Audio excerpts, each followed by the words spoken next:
다윗이 통치하던 때에 이 3년의 기근으로 나라가 어려웠던 적이 있었습니다. 그래서 다윗은 하나님께 기도했습니다.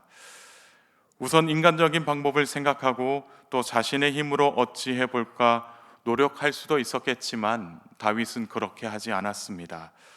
어려운 문제를 해결할 수 있는 유일한 분은 바로 하나님이신 것을 알고 있기 때문에 다윗은 기도했다라는 것입니다. 하나님의 긍휼하심을 구하며 나라를 이 위기로부터 건져 주시기를 다윗은 그 자리에서 기도했던 것입니다. 그런데 하나님은 다윗에게 아주 묘하게 대답을 해주셨습니다. 무엇이라고 이야기했냐면 비를 내려달라고 기도하는 그 다윗에게 하나님은 기근이 일어난 원인을 이야기하고 있다라는 것이죠. 기근의 원인은 다름 아닌 사울과 그의 집안 때문이었습니다. 그들이 지난날에 무고한 사람들을 죽였기 때문에 이러한 재앙이 이스라엘 전역에 일어나고 있음을 말씀하신 것입니다. 사울과 그의 집안 사람들은 이스라엘 내에 살고 있는 이 기브온 주민들을 예전에 무고하게 죽였다라는 것입니다. 이스라엘 내에 살고 있는 이 기브온 사람들은 이 순수 이스라엘 족속이 아니었습니다. 본래 그들은 아모리 족속이었고 이스라엘이 가나안 땅으로 들어오기 전부터 살아왔던 거류민들이었습니다. 그런데 하나님께서 이스라엘 백성들에게 가나안 땅에 들어오면서 이 거류민들을 몰아내라 라고 이야기를 했습니다. 그런데 그들은 과거 여호수아와의 화친 조약에 의해서 이스라엘 땅에 살 수 있는 그런 권한을 얻게 되었습니다. 물론 하나님께서 그들을 전멸시켜라 그렇게 말씀하셨지만 여호수아가 그것도 이스라엘 백성들이 그들의 꾀에 넘어가 살려주기로 약속을 한 것입니다. 그때로부터 이 기브온 사람들은 이스라엘 내에서 살아갈 수 있는 생존권을 보장받게 되었습니다. 그렇다면 어떻게 해서 이 사울과 사울의 집안 사람들은 기브온 사람들을 무고하게 죽였을까요? 2절 하반절에 이렇게 기록되어 있습니다. 제가 읽겠습니다. 사울이 이스라엘과 유다 족속을 위하여 열심히 있으므로 그들을 죽이고자 하였더라. 이 사울은 이스라엘 초대 왕이 되어 이스라엘을 잘 다스리고 싶었던 것 같습니다. 그래서 사울은 열심을 내어서 이스라엘을 다스렸습니다. 하지만 그의 열심은 무고한 사람들을 죽음으로 내몰았습니다. 하지 않아도 되는 그 살생을 무분별하게 저지른 것입니다. 이 과거에 일어난 일이지만 하나님은 이러한 일들을 기억하고 계셨다는 겁니다. 사실 언제 어떤 연유로 사울과 그의 집안 사람들이 어떻게 해서 기브온 사람들을 해치고 다녔는지는 성경에 기록되어 있지 않습니다. 오직 이곳에만 기록되어 있습니다. 하지만 분명하게 이야기하고 있는 것은 하나님께서는 이 사울의 잘못을 기억하고 있다라는 것입니다. 은밀하게 한 그러한 죄악된 행동도 하나님이 기억하신다라는 것입니다. 그래서 다윗의 시대에 3년의 기근이 있었다라는 것이죠. 하나님은 기도하는 다윗에게 사울과 사울 집안이 저지른 그 악한 일들에 대해서 말씀하셨습니다. 기도를 통해서 이 기근이 일어난 원인을 알게 된 이 다윗은 즉시 기브온 사람들을 부르게 됩니다. 아마도 어떤 상황에서 어떤 일들이 일어났는지에 대해서 그리고 피해 규모는 어떠했는지에 대해서 알고자 했을 것입니다. 더군다나 이 피해를 입은 기브온 사람들이 어떻게 해야지 이러한 이 일들에 대해서 풀어낼 수 있는지, 그러니까 어떤 보상을 원하는지에 대해서도 다윗이 알고 싶었습니다. 그래서 다윗 앞에 선 기브온 사람들은 자신의 가족들을 무참히 학살한 자손의 7을 자신들에게 내어놔달라고 이야기를 한 것입니다. 그러자 이 말에 다윗이 허락을 한 것입니다. 과거 자신들의 잘못이 잊어질 것이라고 생각했던 이 사울의 가문에는 그야말로 큰 재앙이 일어나게 된 것입니다. 공의의 하나님은 억울한 일에 대해서 그냥 넘어가지 아니하시는 분이시다라는 것을 우리가 알 수가 있습니다. 기브온에 대한 이 사울 가문의 잘못을 속죄하게 하셨다라는 것입니다. 우리도 마찬가지이죠. 과거에 우리가 저지른 그 죄악을 아무도 보지 못했으니 그냥 넘어가도 될 것이다 라고 생각하는 것은 큰 오산이다라는 것입니다. 결국에는 어떻게 되겠습니까? 하나님에 의해서 다 드러나게 되어 있다는 것입니다. 나는 알지 못한다 할지라도 다른 사람들은 알게 된다는 것이죠. 왜냐하면 하나님께서 알게 하시기 때문이죠. 그 어떤 죄악도 하나님 앞에서 묻혀지는 법이 없다라는 것입니다. 우리가 저지른 그 모든 죄들 중에서 우리가 살아있는 동안에 드러나는 경우도 있지만 마지막 날에 하나님 앞에서 가감없이 드러나기도 합니다. 그런데 마지막 날에 드러나는 그 경우에는 더 이상 속죄함을 받을 수 없기 때문에 이것이 오히려 더 문제가 됩니다. 오히려 우리가 살아있을 동안에 우리의 죄가 드러나고 그 죄를 속죄하기 위해서 하나님 앞에 나아가는 것이 우리에게는 은혜인 줄 믿습니다. 그렇다면 어떻게 해야 하겠습니까? 우리는 우리의 죄가 드러났을 때에는 속죄함의 은혜를 경험해야 한다는 거죠.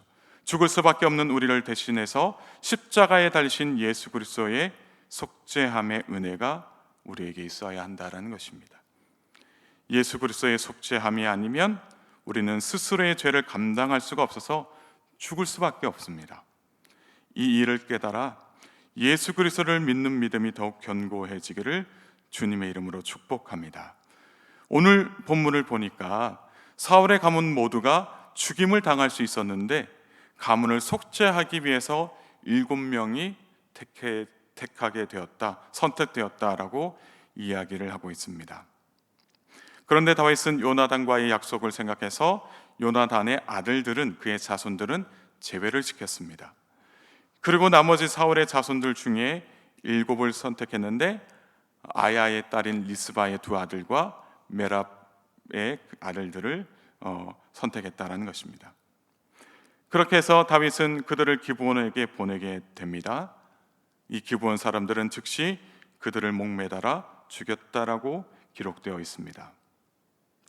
이들이 사울 가문의 속죄를 위해서 죽임을 당했을 때가 곡식 베는 첫날 곧 보리를 베기 시작하던 때다라고 이야기를 하고 있습니다. 왜 성경에서 이 때를 이야기하고 있느냐?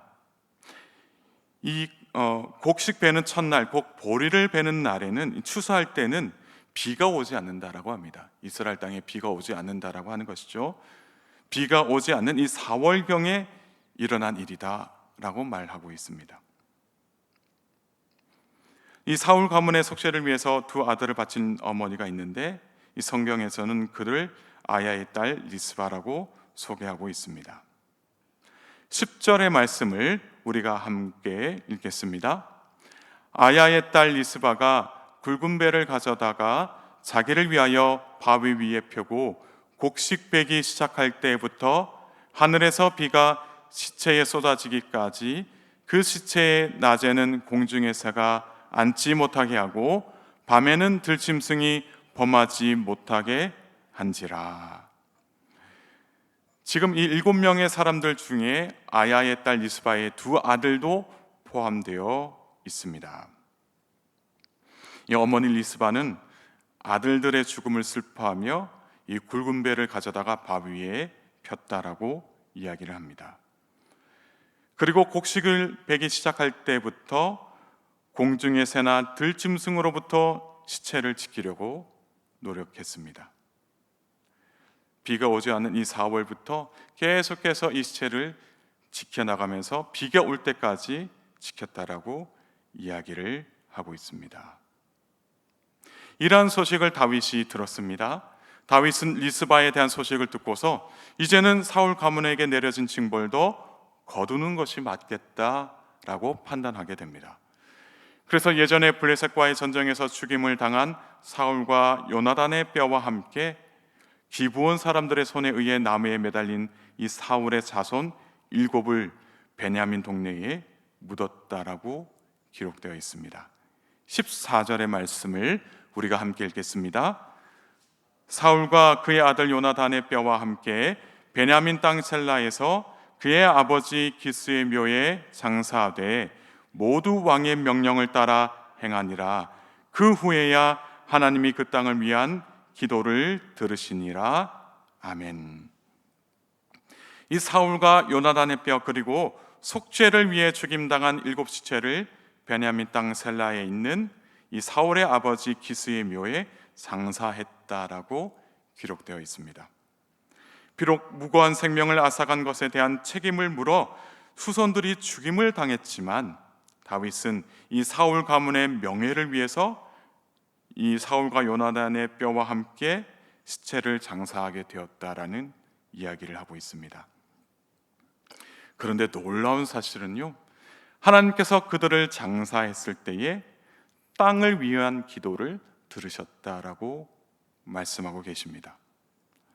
다시 말해서 인간의 잘못으로 인하여 내려졌던 이 땅의 심판을 거두어 가셨다라는 것입니다. 그러니까 비가 내렸다라는 이야기죠.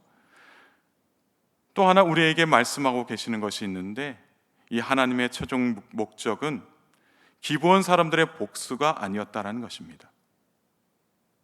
기브온 사람들의 복수가 그냥 단지 이 목적이 아니었고, 또 다윗이 사울 집안의 명예를 위해서 장사한 것까지 하나님께서 최종적으로 그 안에 포함하고 있다는 것을 성경에서 이야기하고 있습니다. 이것이 무엇을 말하고 있겠습니까? 14절 하반절에 보면요, 이렇게 기록되어 있는데 모두 왕의 명령을 따라 행하니라 라고 이야기를 하고 있습니다. 다시 말해서 이스라엘 백성들도 이 모든 일에 대한 책임에서 벗어날 수 없었다는 것을 이야기하고 있습니다. 이스라엘 백성들에게도 책임이 있다는 것이죠. 약한 자들이 억울한 일을 당하고 있는데도 가만히 있었다는 것입니다. 또한 사울과 그의 가문이 큰 죄악을 저지르고 있는데도 불구하고 그 누구도 나서서 말리지 않았다는 것입니다. 그래서 오늘 본문에서 이야기하는 것은 우리 주변에 약한 자들이 있다면 그들을 위해서 우리가 도와야 되고 그들을 위해서 중보할 줄 알아야 한다는 것입니다. 또한 우리 주변에 잘못을 저지르고 있다면 그들을 위해서 정말로 기도하면서 그들이 하나님 앞으로 나와서 회개하기를 기도해야 한다라는 이야기입니다. 그래서 오늘 이 본문을 통해서 우리가 이 새벽에 기도해야 할 것이 있다면 내 주변에 있는 약한 자들을 위해서 기도해야 한다는 것입니다. 하나님의 도움이 절실히 필요한 사람들의 이름을 놓고 기도하는 이 새벽이 되기를 소망합니다. 또 한 가지는 죄악을 저지르고도 회개하지 않는 자들이 있다면 그들을 위해서도 기도해야 합니다.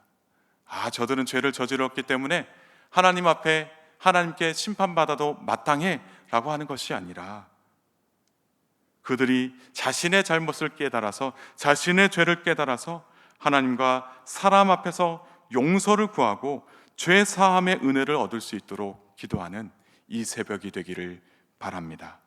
오늘 하루도 주님께서 함께 하시는 하루, 주님의 은혜 안에서 살아가는 복된 하루가 되기를 주님의 이름으로 축복합니다. 함께 기도하시겠습니다. 하나님 아버지, 오늘 이 새벽에도 저희를 잊지 아니하시고 은혜의 자리로 불러주심에 감사를 드립니다. 하나님의 임재 안에서 위로와 평안을 얻게 하시고 세상 속에서도 하나님의 뜻을 이루며 살아갈 수 있는 지혜와 능력을 허락하여 주옵소서. 말씀을 통해 오늘 또 어떻게 영적 승리를 거두며 살아갈 수 있는지 깨닫게 하시니 감사드립니다. 하나님은 공의의 하나님이신 줄 믿습니다. 그래서 불의한 일을 그냥 넘어가신 일이 없고 그 일에 대해서는 반드시 속죄하게 하신다는 그 사실을 깨달아 알게 하셨습니다.